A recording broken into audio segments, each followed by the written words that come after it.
അപ്പോൾ iOS 26 release ചെയ്തിട്ടുണ്ടല്ലോ. അപ്പോൾ ഞാനത് എങ്ങനെയാ അപ്ഡേറ്റ് ചെയ്യുന്നത് നിങ്ങൾക്ക് കാണിച്ചു തരാം. ഞാൻ ജസ്റ്റ് എൻ്റെ ഫോണിലേക്ക് ചെയ്യുന്നതാണ്.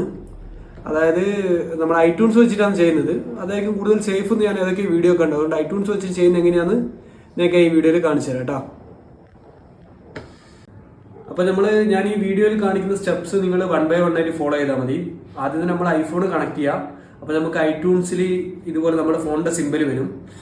അപ്പോൾ നമുക്ക് ഇവിടെ ഓപ്ഷൻ വരും ഫോൺ കണക്ട് ചെയ്യുമ്പോൾ തന്നെ, അതായത് ഡൗൺലോഡ് ആൻഡ് അപ്ഡേറ്റ് അല്ലെങ്കിൽ ഡൗൺലോഡ് ഓൺലി എന്ന് പറഞ്ഞ ഓപ്ഷൻ. ഞാനിപ്പോൾ ഇതിൽ ഡൗൺലോഡ് ഓൺലി ആണ് ക്ലിക്ക് ചെയ്യുന്നത്.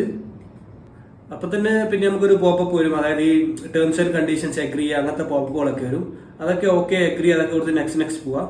പിന്നെ കുറച്ച് പ്രോസസ്സിംഗ് ടൈമാണ് ഈ നമ്മുടെ ഫയലൊക്കെ സെറ്റ് ചെയ്യാൻ വേണ്ടിയിട്ടുള്ളത്. അതിനുശേഷം ഡൗൺലോഡ് സ്റ്റാർട്ട് ചെയ്യും. ഡൗൺലോഡ് എന്ന് പറയുമ്പോൾ കുറച്ച് കൂടുതലാണ്. നമ്മൾ വിചാരിക്കുന്ന പോലെ ചെറിയ ഫയലൊന്നുമല്ല, ഓൾമോസ്റ്റ് ഒരു 9 GB സംതിങ് ഉണ്ട്. അപ്പോൾ ഈ ഡൗൺലോഡ് എന്ന് പറഞ്ഞാൽ എനിക്കൊന്ന് കംപ്ലീറ്റ് ആയിട്ട് OS ഡൗൺലോഡ് ചെയ്യിക്കാൻ നമ്മുടെ ഐട്യൂൺസ് വെച്ചിട്ട് ചെയ്യുമ്പോൾ അപ്ഡേറ്റ് ചെയ്യാം. അപ്പോൾ ഏകദേശം ഒരു 9 GB. ഇതിലിപ്പോൾ ടൈം ഒരു 40 മിനിറ്റ് ഒക്കെ കാണിക്കുന്നുണ്ട്, കുറച്ച് സമയം എടുക്കും. അപ്പോൾ നമ്മൾ ഡൗൺലോഡ് ഏകദേശം കംപ്ലീറ്റ് ആയിട്ടുണ്ട്. ഇപ്പോൾ ഡൗൺലോഡ് കംപ്ലീറ്റ് ആകുമ്പോൾ പിന്നെ ഒരു 1 by ഓരോ സ്റ്റെപ്പുകൾ ഇങ്ങനെ ഇതായിരിക്കും. ഞാൻ പറഞ്ഞുതരാം. ആദ്യം ഒരു പ്രോസസ്സിംഗ് എന്ന് പറഞ്ഞിട്ട് കാണിക്കും. കുറച്ച് കഴിഞ്ഞിട്ട് പിന്നെ നമ്മുടെ ഐഫോണിൽ പാസ്വേഡ് ചോദിക്കും, മീൻസ് ഓക്കെ അഗ്രി എന്നുള്ള. അതുപോലെ നമ്മൾ പാസ്വേഡ് അടിച്ചു കൊടുക്കുന്നുണ്ട് ഐഫോണിൽ. പിന്നെ അതിനുശേഷം എക്സ്ട്രാക്ടിങ് സോഫ്റ്റ്വെയർ എന്ന് പറഞ്ഞിട്ട് കാണിക്കും. എല്ലാം 1 by ഓട്ടോമാറ്റിക് ഇവിടെ വന്നോളും, നിങ്ങളൊന്നും ചെയ്യേണ്ടാവും. അല്ല ഓക്കെ അഗ്രി കൊടുക്കേണ്ടത് കൊടുത്തു വിട്ടാൽ മാത്രം മതി. പിന്നെ ബാക്കിംഗ് അപ്പ് ഐഫോൺ എന്ന് പറഞ്ഞിട്ട് കാണിക്കും. അതിനുശേഷം ഈ സോഫ്റ്റ്വെയർ, അതായത് നമ്മുടെ ഐഫോൺ അപ്ഡേറ്റ് ചെയ്യാൻ വേണ്ടി പ്രിപ്പയറിംഗ് വേണ്ടി കാണിക്കും.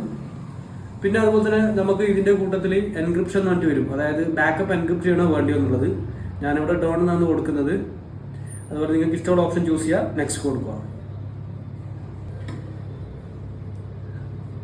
ഈ സ്റ്റെപ്പുകളൊക്കെ കഴിഞ്ഞ് കഴിഞ്ഞാൽ പിന്നെ ഇതിൽ കാണിക്കുക അപ്ഡേറ്റിംഗ് ഐഫോൺ ഫേംവെയറിന്. ഇപ്പോൾ നമ്മുടെ സോഫ്റ്റ്വെയർ അപ്ഡേറ്റിംഗ് സ്റ്റാർട്ട് ചെയ്യേണ്ടത്. ഈ സമയത്ത് ഫോണൊന്ന് ഡിസ്കണക്ട് ചെയ്യാതെ വെക്കണം നിങ്ങൾ. അതിനിടയിലുള്ള ഒരു കാര്യം ചെയ്യാതെ വെയിറ്റ് ചെയ്യാം.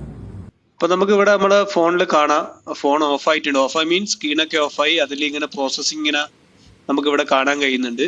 ഡിസ്കണക്ട് ചെയ്യാതെ ശ്രദ്ധിക്കുക ഫോണ്. കുറച്ച് സമയത്തിന് ശേഷം നമുക്ക് ഐട്യൂൺസിൽ കാണാം സോഫ്റ്റ്വെയർ അപ്ഡേറ്റ് ആയി എന്നുള്ളത്. അതുപോലെ സെയിം മന്ത് 24-ാം തീയതി നെക്സ്റ്റ് ഒരു അപ്ഡേറ്റിന് ഇതിൽ കാണിക്കുന്നുണ്ട്. അപ്പൊ നമ്മൾ കുറച്ച് സമയം വെയിറ്റ് ചെയ്യുമ്പോൾ തന്നെ നമ്മുടെ ഫോൺ തനിയെ ഓൺ ആയിട്ട് വരും. ഫോണിൽ നമ്മൾ ഒന്നും ചെയ്യേണ്ടതില്ല, കുറച്ച് സമയം വെയിറ്റ് ചെയ്യാൻ മാത്രം ചെയ്താൽ മതി.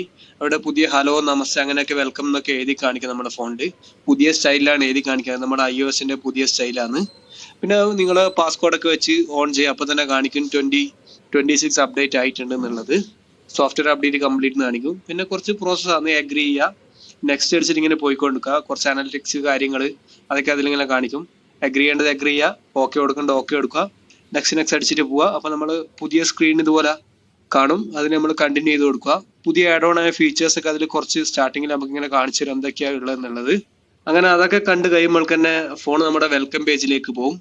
വെൽക്കം എന്ന് പറഞ്ഞിട്ട് കാണിക്കും. ഇപ്പൊ മെയിൻ ഹൈലൈറ്റ് ഇവരെ ട്രാൻസ്പാരന്റ് ആണ്. അപ്പോൾ ലെറ്റേഴ്സും അതുപോലെ തന്നെയാണ് ഇവർ സ്റ്റൈൽ ആയിട്ടുള്ളത്. പിന്നെ നമ്മൾ ഗെറ്റ് സ്റ്റാർട്ടഡ് കൊടുക്കുക. നമ്മൾ നേരെ ഐഫോണിലേക്ക് ലാൻഡ് ചെയ്തു. ഇതിൽ നോക്കണം എന്തൊക്കെയാ പുതുതായിട്ട് ആഡ് ആയിട്ടുള്ളത് എന്നുള്ളത്. അപ്പൊ ഞാൻ ഫോൺ മെനുവിലേക്ക് പോയി. ഇവിടെ സ്റ്റൈൽ ഒന്ന് മാറിയിട്ടുണ്ട്. അത് നമുക്ക് ഇവിടെ ഫിൽറ്റേഴ്സ് ആ ഒരു കോർണർ നമുക്ക് സെറ്റ് ചെയ്യാം. പുതിയ സ്റ്റൈൽ വേണോ അല്ലെങ്കിൽ പഴയ സ്റ്റൈലിന് മതിയോ എന്നുള്ളത്.